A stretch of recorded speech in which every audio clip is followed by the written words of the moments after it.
भाई लोग, 2025 में ग्लोबल इकोनॉमी थोड़ा शेकी लग रहा है। डिलॉयट की रिपोर्ट के हिसाब से स्लो डाउन आ रहा है, ग्रोथ भी कम है।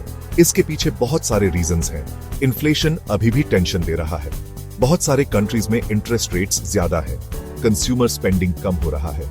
बिजनेस इन्वेस्टमेंट करने से डर रहे हैं। सिचुएशन थोड़ा कॉम्प्लिकेटेड है।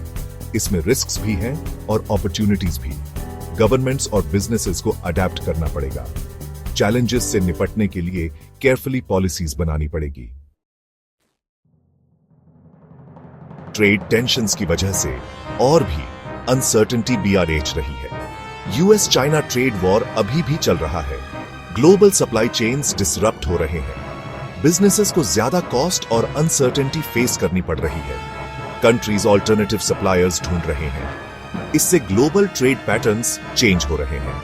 कुछ कंट्रीज को फायदा हो रहा है तो कुछ को चैलेंजेस फेस करने पड़ रहे हैं। सिचुएशन थोड़ा फ्लूइड और कॉम्प्लेक्स है। इसमें रिस्क्स भी हैं और अपॉर्चुनिटीज भी। बिजनेसेस को एजाइल और अडेप्टेबल होना पड़ेगा। गवर्नमेंट्स को ओपन और रूल्स बेस्ड ट्रेड को बढ़ावा देना होगा। डेवलपिंग कंट्रीज को बहुत बड़े चैलेंजेस फेस करने पड़ रहे हैं। बहुत सारे कंट्रीज पे बहुत ज्यादा डेट है। इससे डेवलपमेंट में इन्वेस्ट करना मुश्किल हो रहा है। क्लाइमेट चेंज भी एक बहुत बड़ा चैलेंज है। इसकी वजह से नेचुरल डिजास्टर्स ज्यादा आ रहे हैं और ज्यादा डेंजरस भी हो रहे हैं। इससे इकोनॉमीज और लाइवलीहुड्स डिसरप्ट हो रहे हैं। कोविड-19 पैंडेमिक ने इन चैलेंजेस को और भी बढ़ा दिया है। हेल्थ केयर सिस्टम्स और इकोनॉमीज पे बहुत प्रेशर आ गया है। डेवलपिंग कंट्रीज को इन चैलेंजेस से निपटने के लिए सपोर्ट की जरूरत है। सेक्शन 4, इंडिया ग्रोथ करेगा, टेंशन मत लो।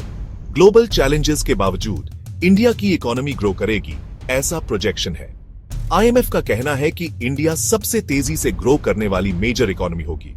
इंडिया के ग्रोथ के पीछे बहुत सारे फैक्टर्स हैं, जैसे कि young population, growing middle class और गवर्नमेंट रिफॉर्म्स। प्राइवेट कंजम्पशन अभी भी स्ट्रांग है। एक्सपोर्ट्स भी इंप्रूव हो रहे हैं।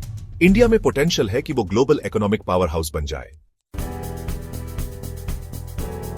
सेक्शन 5, चैलेंजेस और अपॉर्चुनिटीज दोनों है।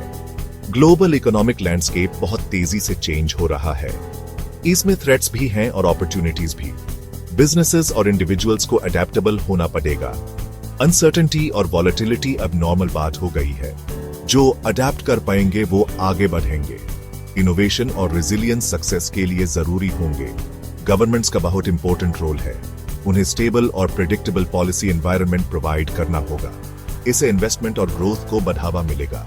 फ्यूचर अनसर्टेन है, लेकिन सही पॉलिसीज और एक्शंस के साथ हम चैलेंजेस से निपट सकते हैं और अपॉर्चुनिटीज को ग्रैब कर सकते हैं।